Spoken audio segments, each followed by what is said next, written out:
संजोग ऐसा है कि जब कभी उधर से वीरप्पा मोइली जी बोलते हैं तो ठीक उनके बाद मुझे बोलने का अवसर मिलता है। वीरप्पा मोइली जी जब बोल रहे थे तो अंग्रेजी के ना जाने कौन कौन शब्द का इस्तेमाल कर रहे थे। मैं तो उतने अंग्रेजी के उन शब्दों को जानता नहीं, लेकिन उनके भाव को मैं समझ रहा था। आखिर वीरप्पा मोइली जी आप भी ओबीसी समाज के हैं और मैं भी ओबीसी समाज का हूं। का दुख जाने दुखिया, का दुख जाने दुखिया माए।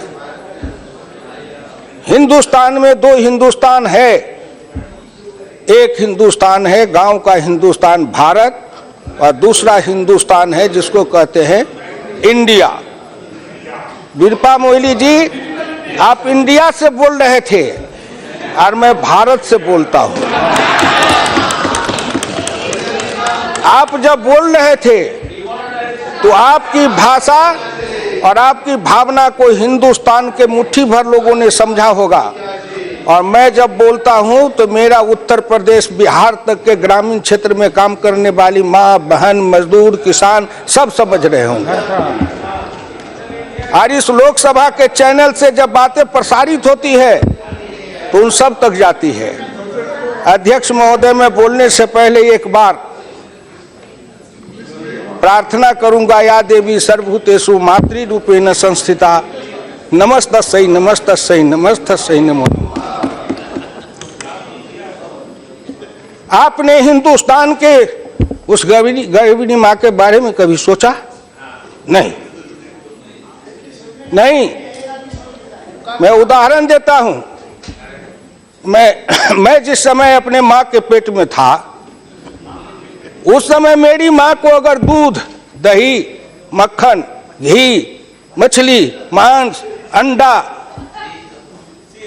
फ्रूट, क्या कहते हैं, ड्राई फ्रूट, फल, सब्जी भरपेट खाने को मिला होता तो शायद आज भी मेरा रंग रूप कुछ दूसरा हो गया होता।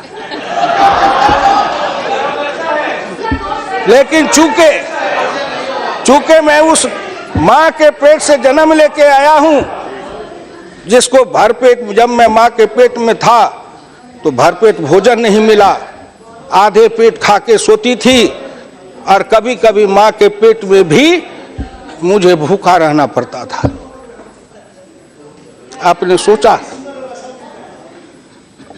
आपके दिल में कभी दर्द हुआ? नहीं। हम तो जेलों में, आपके राज में जेल में जाते थे तो गाते थे, धनवानों के राजमहल हम गरीब को फांसी घर, हम चलो बसाएं नया नगर। मैं धन्यवाद देना चाहता हूं श्रीमान प्रधानमंत्री नरेंद्र मोदी जी को कि उन्होंने उस मां के दर्द को समझा और उस गर्भिणी माताओं के लिए 6,000 रुपया भोजन के लिए दिया। सुनो मेरी बात को, हिंदी भाषी इलाके के लोगों, अगर पिछड़े हो, दलित हो, गरीब हो, मजदूर हो, किसान हो, गांव की झोपड़ियों में रहने वाले हो, सुनो, अपनी अपनी माताओं तक इस संदेश को पहुंचाओ। 6,000 रुपया प्रत्येक गर्भिणी माताओं को भोजन के लिए मिला। डॉक्टर लोहिया इसी लोकसभा में खड़े होकर कहा था, अरे जिस समय मैं 1960 में ग्राम पंचायत का प्रधान बना उस समय कितने लोगों का जन्म नहीं हुआ था। सावन में जन्मा गीदड़, भादव आया बाढ़, तो कहा ऐसा बाढ़ जीवन में कभी नहीं देखा। इसलिए मैं आप लोगों से प्रार्थना करूंगा, और खास करके रंजीत रंजन, मैं उस कोसी के इलाके में घूमा हूं और जितना मेरे शरीर से पसीना गया होगा उतना आज के नौजवान दूध नहीं पीते होंगे। इसलिए आपसे मेरी प्रार्थना है, सुनिए मेरी बात को। डॉक्टर लोहिया इसी लोकसभा में श्रीमती इंदिरा नेहरू गांधी को कहा था कि हिंदुस्तान में वो माँ जो गरीबनी माँ है, गर्भ में बच्चे हैं, उनको भरपेट भोजन नहीं, दाल नहीं, प्रोटीन नहीं, विटामिन नहीं, उनको पोषक तत्व नहीं मिलता, इसलिए उनके गर्भ से विकलांग बच्चे, कमजोर बच्चे हिंदुस्तान में पैदा लेते हैं। और जिस देश में माँ के पेट से गरीब, मजबूर, विकलांग बच्चे पैदा लेंगे, वह देश कभी बलवान नहीं हो सकता है। इसलिए उसके तरफ अगर किसी का ध्यान गया, डॉक्टर लोहिया की उस वाणी को किसी ने सुना तो नरेंद्र मोदी ने सुना। इसलिए डॉक्टर लोहिया के शिष्य होने के नाते मैं नरेंद्र मोदी जी को कोटि कोटि धन्यवाद देता हूं। ये जो योजना के बारे में आप बता रहे हैं, हमारी मैटरनल मोर्टेलिटी रेट ज्यादा है भारत में और डिफरेंट प्रदेश में। उड़ीसा सरकार ने पिछले 5 सालों से ममता योजना शुरू किया और आज जो बजट में आया है ये उसी का ही रेप्लिका है। इससे पहले ही आ जाना चाहिए था। ममता योजना is for 5 years after the delivery of the child. ये योजना NHM में नहीं था, दिस इज आफ्टर। सुनिए तो लीजिए, ठीक है, पैदा होना चाहिए। For 5 years Odisha government has been doing it as Mamata योजना। Give it a name. जब आप तो नाम आप बोलेंगे तो सुनाएंगे। जरूरी है, हमारे देश में सब सहारन कंट्रीज का मैटरनल मोर्टेलिटी रेट से भी कम है, इसलिए उसको ऊपर उठाना है, इसलिए ये जरूरी था। तो केंद्र सरकार ने कर लिया, पैसा सारे राज्यों को भी जाएगा। ठीक है, मैं इसलिए कहता हूं, अभी हम बहस कर रहे हैं केंद्रीय योजना पर, और जब केंद्र सरकार की योजना पर बहस करेंगे तो माननीय मोइनी जी कह रहे थे कि इस सरकार की न दिशा है, न दृष्टि है, न संकल्प है। कहां से दिखाई पड़ेगा? खुद अपने को देखिए, इस सरकार की दिशा भी है, दृष्टि भी है और संकल्प है। इसलिए मैं वहीं से शुरू किया हूं। आपने शुरू किया, आपकी सरकार ने शुरू किया, मैं बहुत धन्यवाद देता हूं।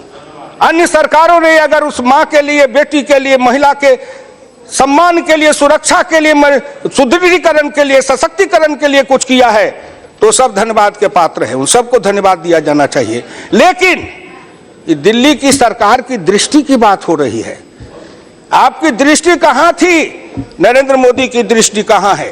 कि नरेंद्र मोदी उस गरीब मां के पेट से जन्म लेके आया और नरेंद्र मोदी ने अपनी मां के गर्भ से ही उस तकलीफ को सहा। इसलिए अब जब प्रधानमंत्री बना तो सबसे पहले कहा, हिंदुस्तान के उन माताओं को सशक्त करो, सबल करो, सुदृढ़ करो, मजबूत करो, आर्थिक मानसिक हालत में उनको मजबूत करो, जिससे उनके गर्भ से बच्चे पैदा ले, वो स्वस्थ बच्चे पैदा ले, शारीरिक दृष्टिकोण से, मानसिक दृष्टिकोण से। और जब मानसिक दृष्टिकोण से, शारीरिक दृष्टिकोण से, बौद्धिक दृष्टिकोण से सबल और सक्षम बच्चे को पैदा करेंगे तो वही सीमा पर जाके लड़ेगा। और किसान का बेटा सीमा पर लड़ता है, सबसे ज्यादा मरता है, लेकिन उसके मां को सबसे कम खाना मिलता था। नरेंद्र मोदी को मैं हृदय से धन्यवाद देता हूं, उन कोटि कोटि माता की ओर से और उनके संतानों की ओर से, कि आपने मेरी मां का इलाज करने का काम किया है, खुराक देने का काम किया है। इसलिए कोटि कोटि धन्यवाद के आप पात्र हो। फिर आपसे मैं आगे की ओर जाऊंगा। आपने कहा दिशा, दृष्टि, संकल्प। क्या वित्त मंत्री जी के उस किताब को नहीं पढ़ा जिस किताब में उन्होंने जो लिखा है प्राथमिकताओं का निर्धारण? अंग्रेजी में भी है, हिंदी में भी है। अंग्रेजी वालों ने भी पढ़ा होगा, हिंदी वालों ने भी पढ़ा होगा। मैं इस व्यापक एजेंडा को आगे बढ़ाने के लिए अपने बजट प्रस्तावों को 10 विशिष्ट स्तंभों के अंतर्गत रखने का प्रस्ताव करता हूं, जिनमें निम्नलिखित शामिल है। नंबर 1 किसान, नंबर 2 ग्रामीण आबादी, नंबर 3 युवा, नंबर 4 गरीब और विशेष सुविधाओं से वंचित वर्ग, नंबर 5 अवसंरचना, नंबर 6 वित्तीय क्षेत्र, नंबर 7 डिजिटल व्यवस्था, नंबर 8 सार्वजनिक सेवा, नंबर 9 विवेकपूर्ण राजकोषीय प्रबंधन, नंबर 10 कर प्रशासन। 1 नंबर पर कृषि, दूसरे नंबर पर ग्रामीण विकास, तीसरे नंबर पर युवा, बाकी हिंदुस्तान तो इसी में समा जाता है। गांव, गरीब, मजदूर, किसान, मिलके बनाए हिंदुस्तान। आपके बजट की प्राथमिकता क्या थी? गांधी जी ने दर्शन दिया था। गांधी दर्शन है नंबर 1 कृषि, नंबर 2 कुटीर उद्योग, छोटे उद्योग, नंबर 3 है बड़े उद्योग। सरदार पटेल के मरने के बाद आपने उस प्राथमिकता को बदल दिया। फिर मैं नरेंद्र मोदी जी को धन्यवाद देना चाहता हूं कि सरदार पटेल के उस दृष्टि को और गांधी की उस दृष्टि को फिर वित्त मंत्री जी ने लाके शुरू किया है कि नंबर 1 पर कृषि, नंबर 2 पर ग्रामीण विकास, और गांव किसान सबसे ज्यादा पिछड़ा रहा, उसका कल्याण करने के लिए योजना में जोड़ दिया गया है। इसलिए इस भारत सरकार को धन्यवाद। वहां देखिए आप लोगों की दृष्टि कहीं पर निगाहें, कहीं पर निशाना, बात किसी की कर रहे हैं और गीत किसी का गा रहे हैं। अरे गीत गाइएगा, जिसकी गीत है उसके लिए गाइएगा तो सुनने में मजा आएगा ना। आप तो सुना रहे थे, इसलिए आपसे मेरी विनम्र प्रार्थना है कि इस पर आप सुनिए। अध्यक्ष महोदय, सभापति महोदया, ये हमको लंबी लंबी बात सुनाते हैं। ये विषमता किसके समय में आई? मैं किसान हूं। हमारा जो 51 में 71.9% किसान था, 2001 में 45.1 हो गया, 26.8% किसान कम हो गया। कृषि मजदूर 28.1 था 51 में, 2011 में 54.9 हुआ, 26.08% बढ़ गया। एक तरफ किसान अगर कमता है तो खुशी होती है कि वह खेती से हट के कहीं दूसरे रोजगार में गया होगा, बाबू बना होगा, महल में गया होगा, कुर्सी पर बैठा होगा। लेकिन जब दूसरे तरफ देखता हूं तो 26.8% खेतिहर मजदूर बढ़ा। इसका मतलब जो किसान था उसको या आपने खेतिहर मजदूर बनाया, जो खेती करने वाला था वो मजदूर बन गया। गांव में रहने वाला 26.8 था, वो घटते घटते गांव के अंदर से कम हो गया। 82.7 से 68.8, 14% कम हुआ। सोचा कि गांव का आदमी कम हुआ है, शहर में गया होगा, अच्छी दुकान बनाया होगा, कारखाना बनाया होगा, बाबू बनाया होगा। और जब दिल्ली में आए, रिक्शा चलाते, ठेला चलाते, फुटपाथ पर सोते, पेड़ के नीचे सोते। सबसे ज्यादा पूर्वी उत्तर प्रदेश और बिहार के जो नौजवान आते हैं दिल्ली में रोजगार खोजने, वो आए थे किसान का बेटा बन के, किसी भी जाति का हो। यहाँ रिक्शा चलाता है, ठेला चलाता है, मजदूरी करता है, फुटपाथ पर सोता है, पेड़ के नीचे रहता है। एक पेड़ के नीचे जन्मता है, पलता है, बढ़ता है, शादी होती है, दूसरे पेड़ के छाया के नीचे शादी होती है। कोई बड़े लोग हैं हनीमून मनाने के लिए स्विट्जरलैंड जाते हैं, और वो बेचारे अपना हनीमून उसी पेड़ के छाये के नीचे बनाते हैं। सड़क पर गाड़ी घोड़ा चलता है, गरीब का बच्चा हनीमून बनाता है। आपने कभी सोचा